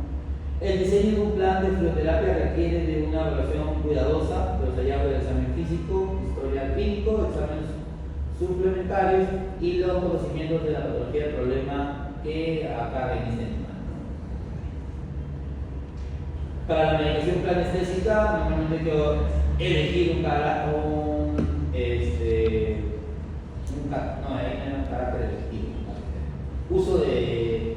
¿Para qué se damos, a estos pacientes? Para aquellos bichos que tengan un carácter muy complicado, el uso para los viajes, para poder meterlos a los carros de transporte, un viaje tranquilo. Lo vamos a hacer también para hacer el herraje o para hacer un descascado, para un examen clínico, quizás traumatológico, quieran revisar ahí articulaciones, para odontología y para procesos curativos como accesos, ¿no? Ese es un abridor de boca de equinos, justamente para poder hacer el desgaste de los dientes. Y ese es un Dremel con tiene una camarita, pero en el extremo distal tiene justamente el Dremel para tratar de vas mirando y van rebasando los dientes. Y este abrebocas odontológico para justamente el animal no muerto. La sedación en transporte, normalmente pueden entrar 12 kilos acá y para que se queden paraditos y quietos sin que muestra es importante la sedación, ¿no? Nunca debe usar postración en estos animales, no requiere de un ayuno previo, la vía muscular es de la elección. Y normalmente podrías utilizar acepromacina o clorpromacina como fármaco sedativo, ¿no? Como normalmente son lugares lejanos de transporte, estamos hablando de 3, 4 horas, ya para eso el efecto de esta droga ya empezó a tener que irse, ¿no? La sedación para el examen clínico, como lo ven ahí, va a permitir pues, que el colega sea un poco más cómodo para revisar quizás con ecografía zonas articulares, ligamentos, como tal, tendones, nervios, o pueda hacer un examen ecocardiológico, una revisión abdominal como tal, ¿no? Tenemos sedación con anestésicos locales, usados en suturas, en biopsias de piel, retiro de nódulos neoplásicos, más o menos hemos hablado algo de esto en bovinos, ¿ya? Incluso para cirugía de párpados, oídos, labios, osterectomía, o cirugías ya extensas, ¿no? O sea, no me puedo basar en castrar a ese equino, con simplemente un bloqueo testicular, ¿no? Ahí es un poco más complejo ese proceso, por así decirlo, ¿ya? Igual para el tema de los párpados, hemos hablado ahí de los nervios que involucran, que podrían ustedes insensibilizar, pero previo a una MPA, a una sedación, ¿no? Otras combinaciones que se tienen a utilizar es la acepromacina con el midazolam. No sé por qué no pasa, toda la vida le pasa, ¿no? Otra combinación habitual es la acepromacina con el midazolam, ¿no? Para complicaciones prolongadas por horas, temblores en los posteriores a la inducción, deambulación seguida de la postración, exposición de lengua, pene, temblor palpebral, relajamiento vulvar y flacidez del labio, ¿no? Son cosas que vas a normalmente observar con la utilización de esta combinación, ¿no? Como contraindicaciones de la MPA, en equinos con acidosis asociadas a vasodilatación periférica, reducir un tercio de las dosis de fenildiazinas, ¿ya? No predisponer pues, a mayor hipotensión, no usar midazolam cuando se usa tiopental como inductor, porque puede producir apnea prolongada. ¿Qué pasa?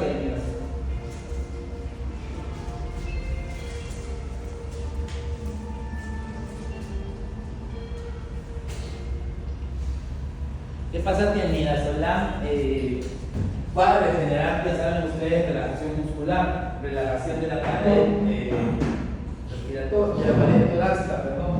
Esto más el uso de un tiopental, que es una droga potente, va a generar esta apnea prolongada. Entonces, no va a ser una combinación habitual, no es una combinación que debería realizarse, ¿ya? Si hablamos de sedación en pie, normalmente para procedimientos diagnósticos, como lo está haciendo aquí el doctor, está tratando de ser más cómodo su proceso y revisando por ahí ligamentos, ¿no? Esta técnica se indica en aquellos animales donde la anestesia general está contraindicada debido a excesivos factores de riesgo, ¿no? O sea, alguna predisposición cardiópata o alguna complicación que tenga este animalito, el cual no me permita generar una anestesia general, ¿no? Y nos tendríamos que basar por ahí en el tema de los bloqueos. Igual que en los rumiantes, los alfa-2 son los fármacos por excelencia cuando se habla de sedación en pie en equinos, ¿no? Estos pueden estar asociados a opioides, a fenotesínicos para mejorar la calidad de la analgesia y sedación respectivamente.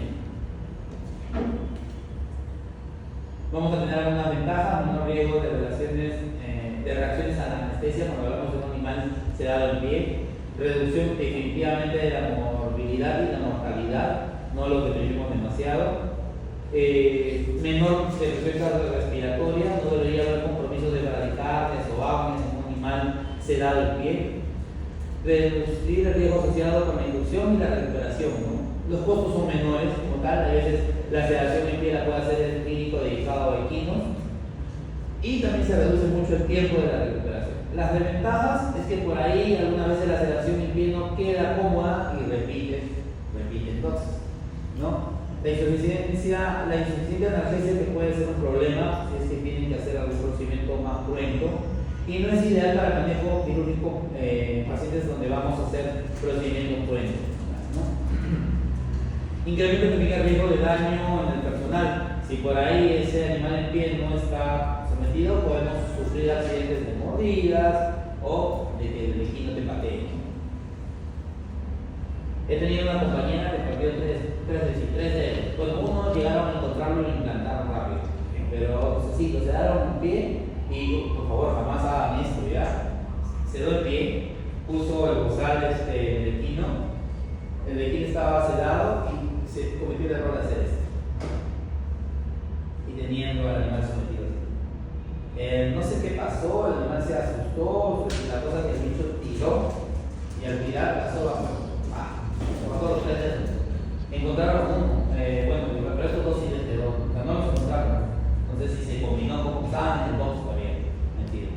Dije, simplemente por agarrar, ¿cómo se le ocurre? Criterio común, pues no si es un animal que tira, ¿cómo voy a morder la soga entre mis dedos? El animal metió el tirón y la soga corrió y cortó los dedos. Dije, mucho cuidado, no vayan a hacer eso. Sí, fue una manejada, pero no fue una noticia. Se corrió toda la facultad. En ese sector del año 2009. Bueno, algunas combinaciones en bolos, ¿no? Uno puede utilizar un alfa-2, un alfa-2 con opioides o puedes utilizar un alfa con fenotesina. Normalmente te vas a basar en esas combinaciones como tal, ¿no? Ahí ustedes tienen algunas dosis de los alfas, silacina, detonidina, medetomidina, desmedetomidina, opioides como romifidina, butorfanol, morfina, metadona, una fenotesina como la cepromacina y sus dosis, ¿no?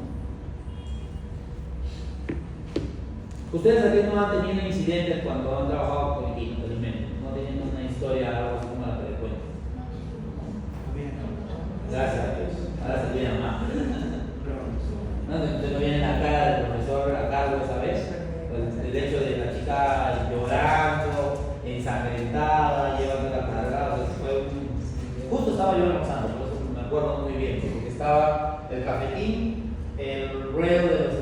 estaban los box ahí, ¿no?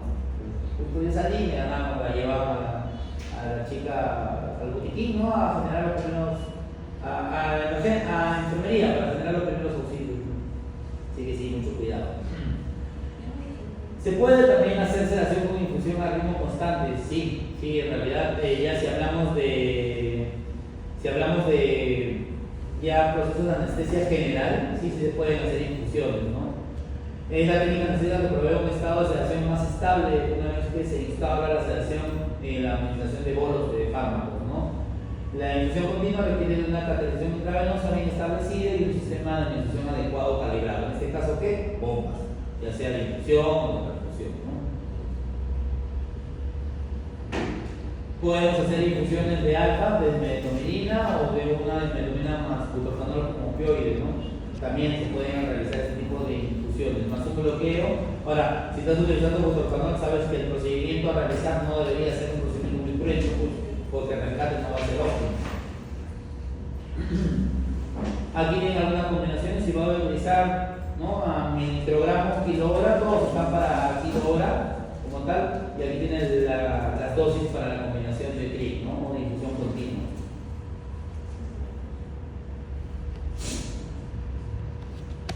Anestésicos locales, que es lo que ya hemos hablado de las amidas, ¿no? Que son utilizados tanto en bovinos, equinos, porcinos, caprinos, ovinos. En esos animales mayores se usa mucho para bloqueos, ¿no?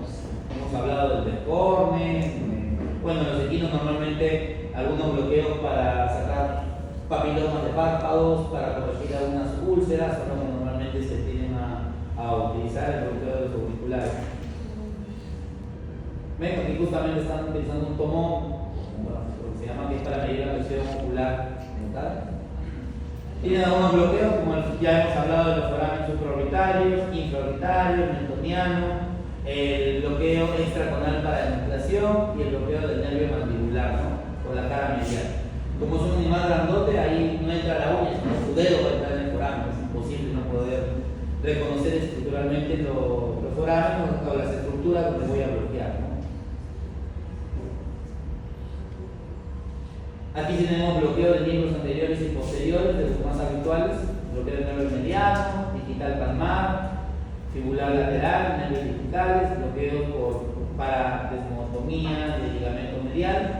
No puedo hablar mucho de eso porque yo no lo realizo sinceramente, los he revisado, los he visto, pero no lo realizo habitual.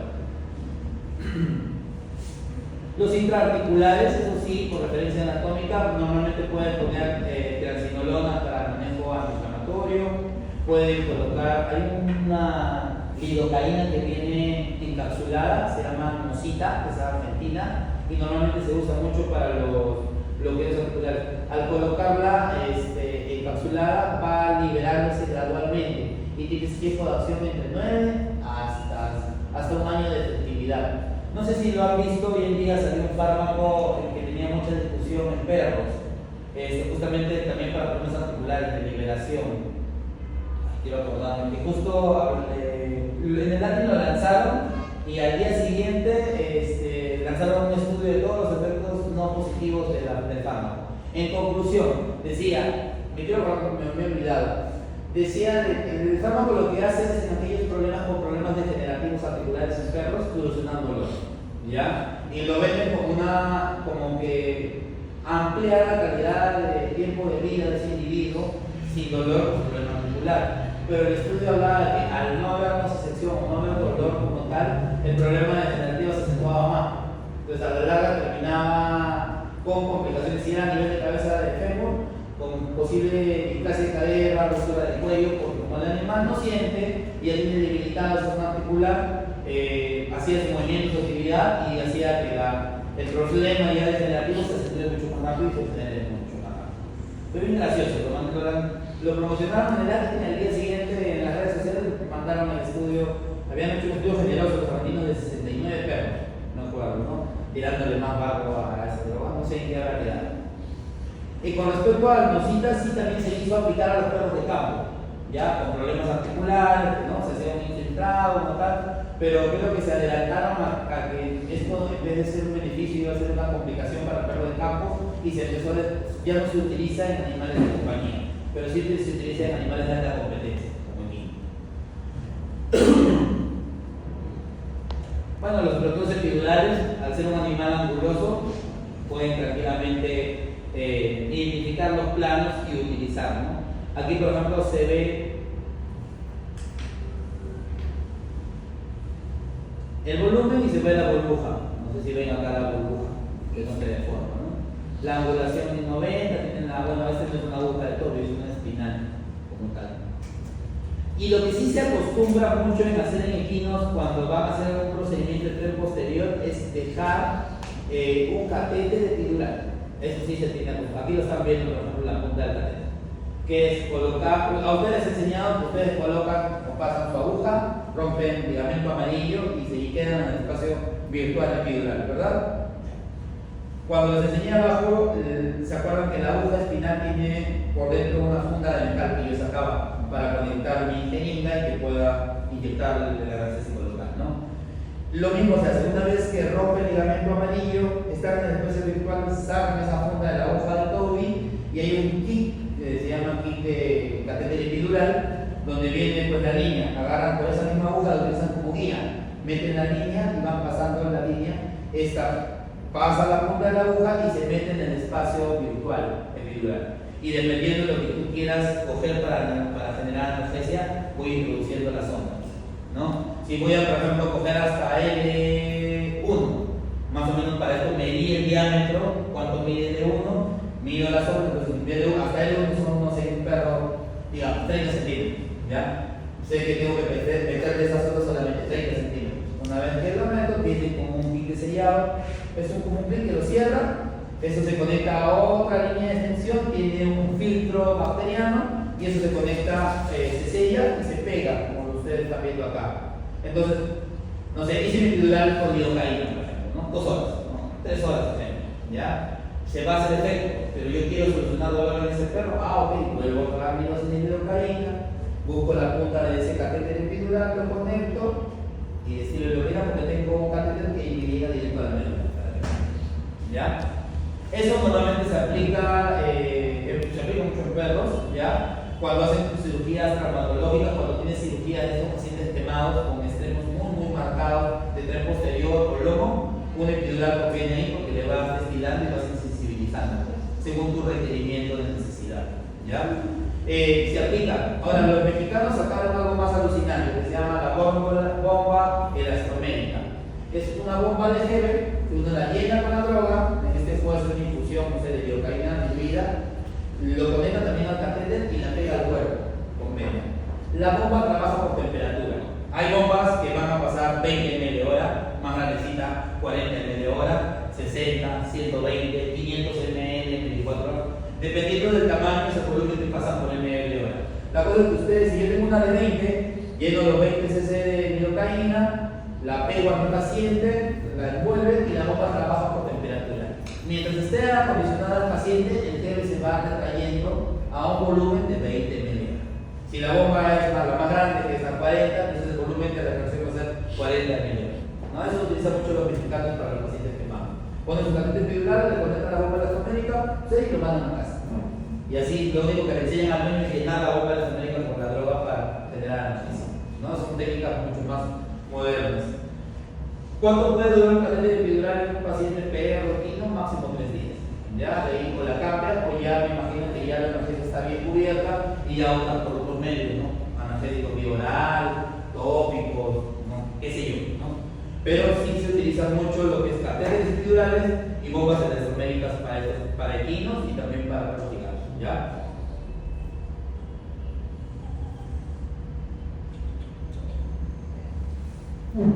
Bueno, el bloqueo para la auditomía creo que ya lo hemos visto en perros y gatos, tiene el mismo principio. Aquí sí la técnica no es prescrotal, pues es escrotal, ¿no? Aquí sí normalmente ese equino hay que aportar buena calidad de corticoides, porque al sacar un testículo y que ese escroto se quede vacío se llena de mucho líquido inflamatorio y van a ver unos escrotos bien inflamados, por eso algunos destilan ahí corticoides, calcinolona, para ayudar a disminuir el proceso inflamatorio como tal, ¿ya?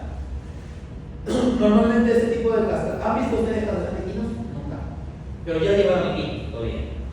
Ya llevaron equipo. Y no nos enseñan nada de práctica, por todo teoría. Normalmente sí hacíamos eso en Sumapacha, sí nos mandaban metían, me acuerdo, las apromacinas en la cina, lo tumbaban, bloqueo y hacían su nudo y podían hacíamos cirugía, este tipo de cirugía la hacían en campo. Ya, no había mucha ciencia, mucho yo, ¿no? Por ahí en material, trataba de acomodar, pero sí tuve algunas oportunidades sí, de visualizar, de darme cómo hacen las castraciones en ello. Ya si hablamos de anestesia disociativa, tiempo corto, dosis alta de vitamina, como tal, aplicación intravenosa, dispensa del anestesista, no altera significativamente los parámetros fisiológicos, porque ya sabemos todos los efectos por ahí que tiene la vitamina, ¿no? Permite cualquier tipo de cirugía quizás externa, más un bloqueo, menos las intracavitarias, porque no aporta nada a anestesia visceral, sistemática, recuperación rápida y sin incitaciones. Preserva los reflejos protectores y se puede realizar a campo, al no alterar la capacidad respiratoria. Desventaja contraindicada en cirugías oftálmicas porque el reflejo palpebral se mantiene, la ketamina no es la nula. ¿Ya? Suplementación es cara porque las dosis, los volúmenes que vas a colocar en un animal grande va a consumir tu frasco de ketamina, ¿no? Y le presentan efecto acumulativo cuando estas dosis no cae bien una dosis más, no cae bien una dosis más y quizás te pasaste de huevo. Ahí, por ejemplo, con la ketamina, tengo un amigo que está haciendo su especialidad ahorita en Estados Unidos y de roca, pues, ¿no? En áreas silvestres, de animales de compañía y de producción. Y está aprendiendo a la mala, no le gustan los equinos, pero está aprendiendo a la mala a asistir al anestesiólogo de esa especie, ¿no? Y me comentaba que incluso en ellos, teniendo su nivel, su perspicacia y todo, también les pasa que en algún momento les da esas superficializaciones. Hace poco me contaba que estaban haciendo una cirugía abdominal y cargaron, ellos tienen la bomba, pues las jeringas son de 100 cc, de 60 cc de infusión continua. Tenían la infusión continua y nadie se dio cuenta que se había ya acabado. Y el bicho se empezó a superficializar. Y no sé cómo el experto, el que domina a los demás anestesiólogos, ve porque empieza a ver reflejo, ¿no? Y fue como que, paren todo, busquen el bendito frasco de ketamina. Los menos expertos estaban así, dice, o sea, me cuenta mi amigo, ¿no? Él mira nomás porque recién está. Querían meter la aguja de los nervios y que el bicho empezaba a querer, que es un equino con panza abierta. A ver, imagínate que eso siquiera voltear y levantar, ¿no? Hasta que el doctor agarró, le quitó el frasco, cargó todo, de ahí no hay volumen, nada, trató de poner a su criterio lo rápido para tratar de volver a bajar ese bicho porque se había acordado. Luego de eso vino la llamada atención, ¿no? Hacia los que estaban haciendo el protocolo y todo. Porque bueno, yo no me imaginaba que ese bicho se empiece a mover abierto en abdomen o quiera lateral, a pesar de que esté con las poleas amarrado, iba a ser, y que iba a terminar eso en que se podía haber fracturado y lo terminaba. También me comentó cuando recién nomás ha llegado a llevar esa residencia, llegó, había un caballo de recuperación, lo vio en la anestesia, todo, lo vio en la recuperación, se metió a hacerlo de perros porque es un hospital, pues, ¿no? Cuando se van a ver, el caballo estaba tapadito, había fallecido, o sea, estaba muerto, no tapadito. ¿Qué había pasado? En la recuperación se había fracturado. A pesar de que tienen unos cuartos acolchonados, no sabían cómo se había fracturado. Y era un pura sangre, ¿sí?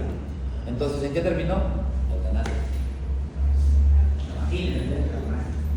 Sí, a pesar de ser Estados Unidos y tener, o sea, también se les da como todos, se les generan ciertas complicaciones. Allá normalmente no vas a utilizar un terario como ves aquí para poder levantar el equino, ¿no? Va al bozal, normalmente también tiene unas pecheras como tal de la polea, ¿no? Apretan el botón de la polea y lo alza el equino tanto de la cola, cabeza y tienen la pechera para poder levantarlo, ¿no? Hasta que él no esté estable, no sueltan la presión de la polea, que es lo que lo mantiene. Una vez que ya notan que hay estabilidad, ya van quitando el bozal, van quitando el seguro de la cola y le quitan esa pechera, porque ya se logró reincorporar el individuo. Aquí lo que hacemos es personal para tratar de empujarlo así como ven, jalen para que se levante, tratar de poner muchas pacas de paja, cascarilla de arroz muy generosa para poder tenerlos, o que el tumbar o la recuperación sin tener alguna complicación no sea tan tortuosa, ¿no? Ya, nos vamos a quedar aquí, chicos. Un rato voy a pasar lista, por favor.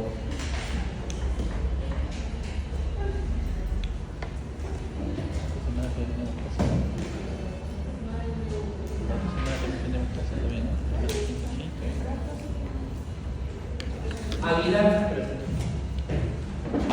Aparicio, Barbarillo, Calderón, Chambi,